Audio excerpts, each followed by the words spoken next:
Dia bapak-bapak, ibu-ibu yang juga menjadi bagian dari kesedihan kita. Saya ingin menambahkan apa yang disampaikan oleh Kepala BNPB tadi.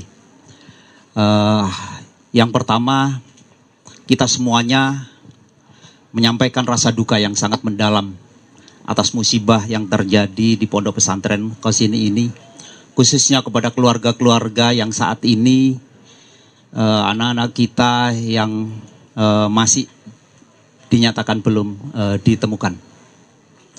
Saya ingin sampaikan yang pertama bahwa kehadiran Badan SAR Nasional, dan kebetulan pagi ini Bapak Kepala BNPB sendiri hadir di sini, ini merupakan adalah wujud perhatian langsung oleh pemerintah pusat untuk hadir di tempat kejadian pada saat kejadian yang terjadi ini menjadi sesuatu yang khusus.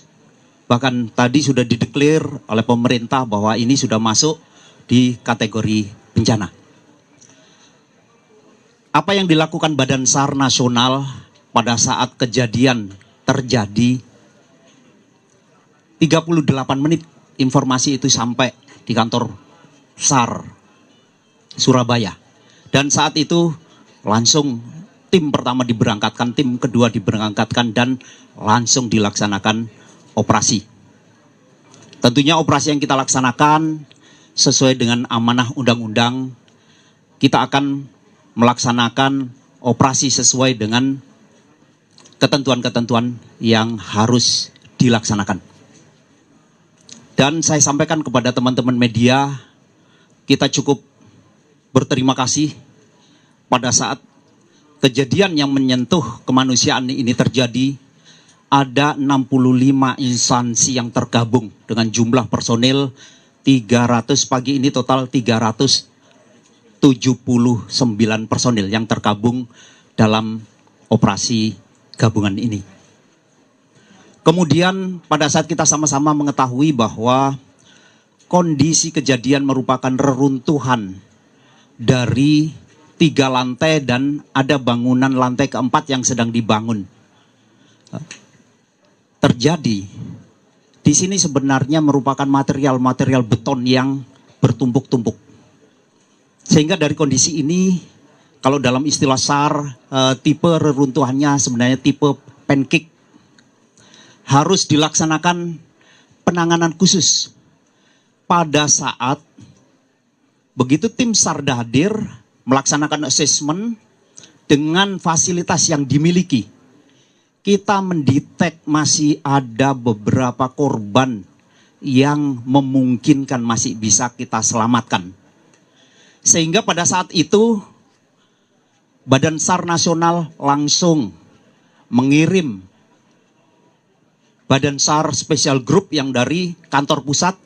Kemudian kita mengerahkan kantor SAR yang ada di Jogja dan juga kantor SAR yang ada di Semarang dengan peralatan khusus untuk melaksanakan tindakan rescue yang dilaksanakan di sini. Jadi saya sampaikan bahwa pada saat ada korban yang memungkinkan masih bisa kita selamatkan, prinsip Basarnas atau visi dari Search and Rescue Internasional bahwa satu nyawa itu menjadi aset negara yang tidak bisa dihitung nilainya. Karena memungkinkan, apalagi di sini yang menjadi korban adalah anak-anak kita. Yang memungkinkan bisa membawa negeri ini mudah-mudahan bisa lebih baik.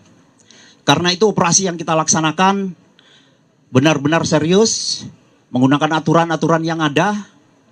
Dan teman-teman juga tahu bahwa kemampuan Badan SAR Nasional tergabung dalam International Search and Rescue Advisor Group.